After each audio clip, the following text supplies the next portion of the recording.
Hello guys, कैसे आप सब। उम्मीद है आप सब ठीक होंगे। आज की जो मेरी वीडियो है वो है गुड गवर्नेंस इन पाकिस्तान। ये मैंने कुछ आउटलाइन बनाई है जो मैं आपके साथ आज शेयर कर रही हूँ कि गुड गवर्नेंस इन पाकिस्तान क्या है। पहले होता है थोड़ा सा इंट्रोडक्शन। ये तो मैंने छोटे छोटे पॉइंट्स लिखे हैं, लेकिन आप जो है अपने ऐसे को किस तरह लिख सकते हो गुड गवर्नेंस इन पाकिस्तान अगर किसी एग्ज़ाम में आ गया, क्योंकि मोस्टली ये क्वेश्चन जो है ये ऐसे आता रहा है। क्वेश्चन की सूरत में भी आ सकता है कि क्या कंडीशन है उसकी, क्या जो है एसेंशियल होनी चाहिए गुड गवर्नेंस की, जो लीडरशिप है ख़ासकर वो कैसी होनी चाहिए। तो इन चीज़ों पे है ये सारी जो है गुड गवर्नेंस में आती है। वीडियो को शुरू करने से पहले यानी लेक्चर को शुरू करने से पहले आप ज़रूर मेरे चैनल को सब्सक्राइब करें, लाइक करें, कमेंट ज़रूर करें मुझे। पहले तो ये देखा जाता है कि गवर्नेंस होती क्या है। गवर्नेंस जो है is the exercise of power और अथॉरिटी, पॉलिटिकल, इकोनॉमिक, एडमिनिस्ट्रेटिव और otherwise to manage a countries resources and affairs. It compromises the mechanisms, processes, and institutions through which citizens and groups articulate their interests, exercise their legal rights, meet their obligations, and mediate their differences. फिर आता है कि good governance क्या है। Good governance means competent management of a country's resources and affairs in a manner that is open, transparent, accountable, equitable, and responsive to people's needs. ये topic ही good governance है, तो इसमें दोनों आप मेंशन कर सकते हैं कि पाकिस्तान में क्या कंडीशन है गुड गवर्नेंस की, गुड गवर्नेंस है या वो बैड गवर्नेंस है। तो इसके पहले आप किसी भी टॉपिक को शुरू करने से पहले आप उसका थोड़ा सा इंट्रोडक्शन देते हैं कि गुड गवर्नेंस के कैरेक्टरिस्टिक्स क्या हैं, characteristics of good governance. Governance के कुछ कैरेक्टरिस्टिक्स हैं, जैसे नंबर 1 आता है पार्टिसिपेशन। रूल ऑफ लॉ किसी कंट्री में हो, वो सबकी पार्टिसिपेशन हो। ट्रांसपेरेंसी जैसे शफाफियत।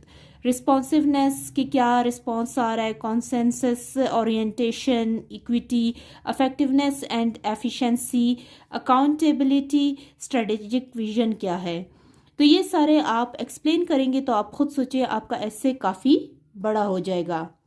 इनको आप अलग अलग पैराग्राफ में भी लिख सकते हैं। अगर सीएसएस का ऐसे आपने लिखना है तो इसको आप अलग अलग पैराग्राफ में भी लिख सकते हैं। अगर पीसीएस वगैरह का एग्ज़ाम होता है उसमें इतना लॉन्ग नहीं मांगा जाता। बलूचिस्तान में जो पीसीएस के एग्ज़ाम होते हैं उसमें एक शॉर्ट सा ऐसे आता है, तो उसमें आप ये कर सकते हैं कि पैराग्राफ्स की सूरत में आप इस एक पैराग्राफ में इन सबको इंक्लूड कर सकते हैं या 2 पैराग्राफ में इंक्लूड करें। तो इस तरह आप अपना ऐसे लिख सकते हैं, क्योंकि ख़ासकर ऐसे में ये होता है कि आपके पास नॉलेज होनी चाहिए, आपके पास पॉइंट्स होने चाहिए। और ऐसे ये नहीं है कि आप बहुत ही कॉम्प्लिकेटेड वर्ड्स यूज़ करें, सिंपल इजी वर्ड्स यूज़ करें। टेंस का ख्याल रखें, यानी आप अपनी ग्रामर का ख्याल रखें, तो बस ये इनफ है। फिर है state of governance in Pakistan. State of governance in Pakistan क्या है।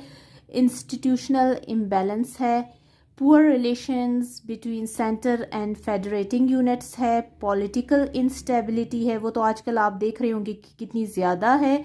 पुअर प्लानिंग एंड डेवलपमेंट है, इनएबिलिटी टू प्रोवाइड जस्टिस है, ये भी काफ़ी आप देख रहे होंगे कि क्या चल रहा है। इंक्रीजिंग रेट ऑफ करप्शन है, करप्शन के बारे में भी आप सुन रहे होंगे कि कितना हाईलाइट किया जा रहा है करप्शन को।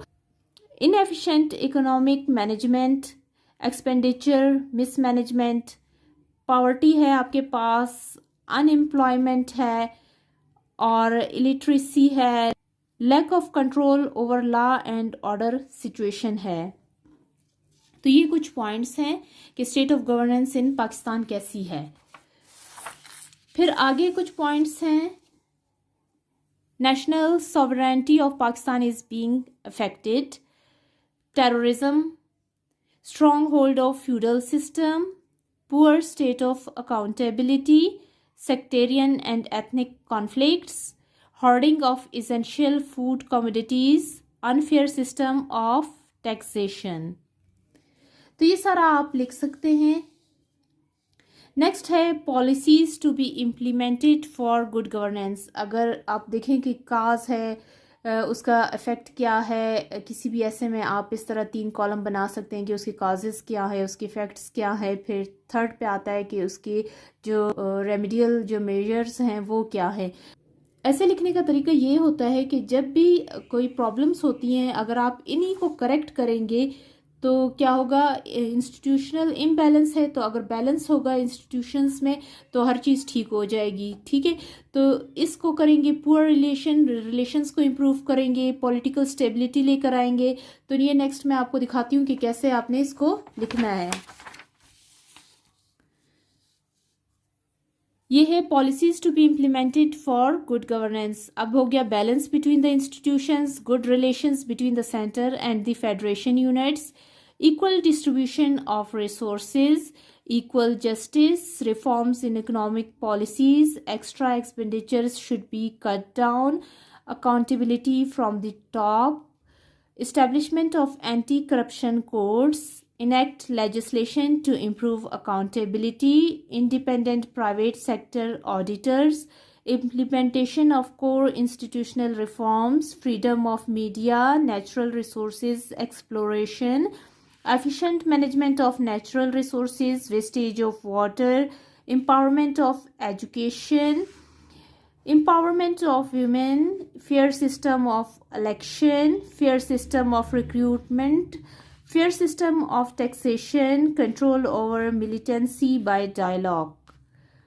तो ये सारी चीज़ें जो हैं आप मिला के जो है गुड गवर्नेंस इन पाकिस्तान पर ऐसे लिख सकते हैं। तो ये था आज का हमारा टॉपिक। शॉर्ट सा मैंने आपको ये टॉपिक दिया कि कैसे आप किसी ऐसे को लिख सकते हैं। ये मैंने ख़ुद अपने पॉइंट्स जो हैं कलेक्ट करके लिखे हैं, टाइप किए हैं। तो आप इससे अपने लिए आइडिया लिख सकते हैं और इनको आप ख़ुद भी एलेबरेट कर सकते हैं, लिख सकते हैं अगर आपको अच्छा लगा है। तो ये थी आज की हमारी वीडियो। अगर आपको आज का मेरा लेक्चर अच्छा लगा है तो प्लीज़ मेरे चैनल को ज़रूर सब्सक्राइब करें, लाइक करें, कमेंट करें और बेल आइकन को प्रेस करना ना भूलें। Thank you.